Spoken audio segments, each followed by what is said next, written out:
మా తల్లిదండ్రులది చిత్తూరు జిల్లా. నా చదువు అంతా తిరుపతిలో జరిగింది. అక్కడి నుంచి నేను నెల్లూరు జిల్లాలోని నల్లపరెడ్డి శ్రీనివాసరెడ్డి గారి చెల్లెలు ఏ ఇంటికి అయితే కోడలుగా వెళ్ళారో అదే ఇంటికి నేను కోడలుగా వెళ్ళడం జరిగింది.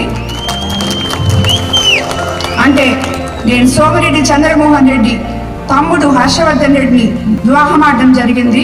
అనివార్య కారణాల వల్ల ఆయన మరణించడం జరిగింది.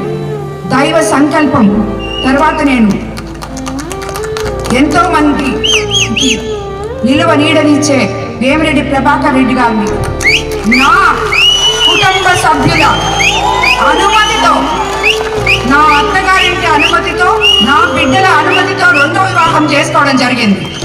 నేను మీ ఆడపడుచుగా, మీ బిడ్డగా మీ దగ్గరకు వస్తున్నాను కాబట్టి నేనెవరో మీకు పరిచయం చేసుకునే బాధ్యత నాకుంది కాబట్టి నేను ఈ విషయం మీకు పరిచయం చేసుకుంటున్నాను.